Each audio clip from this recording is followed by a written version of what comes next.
بې غیرته خاوندان راغلي دي چې په خپلو ښځو باندې ډانسونه کوي، غلط کارونه کوي، په دغه طریقو پې پیسې ګټي چې په دغه کې عزتمنه ثنا هم شامله ده چې دا خپله د کوهاټ اوسېدونکې ده چې دا اباکا هیلو کیمپ کې عزتمنو دوی به خپله زندګي کوله چې د دې مور نن ټوله انټرویو وکړه او ویې ویل چې زما لور سره ظلم زیاتی شوی او خاوند به پې په زبردستۍ غلط کارونه کول او ډانسونو ته خو به یې بوتلله. اخر عزتمنو چې د ثنا مور دغه ثنا په کور کې کېنوله او ورته ویې ویل چې ته به نور غلط کار نه کوې. عزتمنو چې دغه خاوند پې د پاسه نشې پې هم شروع کړې وې او د نشې ستنې به یې متوارې چې دا په اوښ کې راځي نه.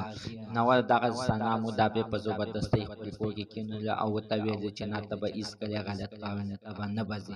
نو دغه خاوند ظالم ورپسې بدماشان راولېږل او دغه خپله ښځه یې پې بې دردۍ سره قتل کړه. راځئ مینوال چې په کومه طریقه یې قتل کړه ټول معلومات زه تاسو سره په دې ویډیو کې شیر کوم.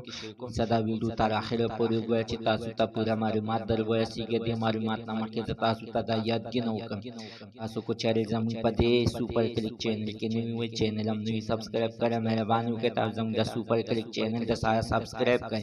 خوا کې ورسره د ټالۍ نشان واچوئ هر یوه نوي معلوماتي ویډیو تاسو ته په اسانۍ باندې در ورسېږي.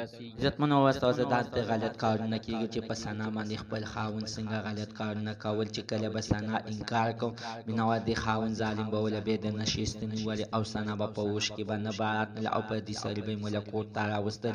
مینوال دا ډېره ښایسته او زبردسته جینۍ وه. د هر سړي مینه به پرې راتله، هر سړي به ورسره مینه محبت ساتلو. خو ای مینوالو د خپل خاوند دی چې دی نو ورسره ډېره مینه د دغې دپاره ساتله چې دا ماته پیسې پیدا کړي. د پیسو لپاره به یې داسې غلط استعمال کول چې کله ثنا مور د ثنا نه د غلط کارونه انکار وکړ او ویې ویل چې دا به نور غلط کار نه کوي. مینوالو دغه خاوند ظالم ورپسې کسان راولېږل او ثنا یې وویشتله او بې دردۍ سره یې قتل کړه. مینوالو د داسې کارونو دی باید چې مخنیوی وشي او دا خاوند دې وله ونیول شي، ده ته دې خپله سزا ورکړل شي او دا دې مړ کړل شي، دا د ژوندی پرې نه ښودل شي. زموږ د عزتمن تنن ورځ معلومات د دې پورې د نوي معلومات دپاره د سره زموږ د سوپر کلیک چینل د سره سبسکرایب کړئ.